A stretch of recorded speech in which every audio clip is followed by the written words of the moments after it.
we sort of talked about how it can affect short term, right in the moment as it begins or while it's going on. But it can affect you for the rest of your life, long term. Let's talk about those short and long term effects that this has on a teenager.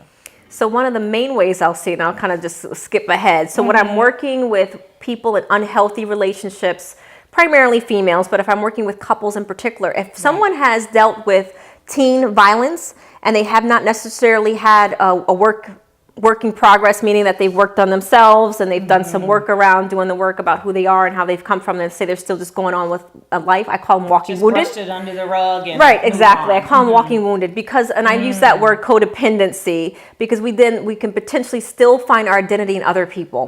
We're looking for the crumbs. We're looking for the validation. We can't be alone. So I'm looking to adult women in particular. There has to always be someone there because they use them to co-regulate, is what we call it, who they are. So in order for me to feel good about myself, I have to make someone else happy and I have to please them. So imagine if that person typically, and I'm using this word lightly, is a narcissist. So they like the world around them, and then you're coming and you want to please them because you want to make someone else happy. I mean, it repeats itself. So we have patterns and we have problems. So the people that have had that happening in their teen relationships where they've been unhealthy, they've been codependent, and they've been violent, as they're walking through their life in particular, they're going to have a pattern in relationships versus just a problem. Right. Absolutely. Wow.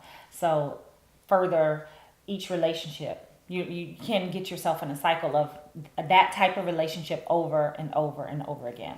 Right. And God forbid, if you're really in physical situations, you can be hurt, you can be killed, you can be so many bad things. We see it all the time. And this is why this topic in particular is so important to me. I'm not sure if we've discussed it, but when I was 10 years old, my 19-year-old sister was murdered by the hands of two of her children. So she was had her first child when she was 13. She was in domestic violent relationships from 13 and had 4 children by the age of 19. Wow. And she was murdered at 19 because she was in these domestic violent type relationships, and it was all she knew.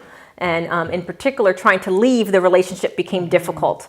So she was murdered on her way out, which is why also when we kind of look at these teens, when they create this pattern, they get intimidated and then they get drawn back because of 2 things that perpetrators will play on, and that's guilt and shame. They don't know that, but they'll feel like, how it'll play out practically is, well, maybe I deserve that, or maybe, you know what, he was right, I did have an attitude. The teens will take on that responsibility. They'll rationalize why he did what he did, and they will say, well, he only pushed me, or he only smacked me once, and it's like all those excuses. Yeah. Unfortunately, I've been there, done that.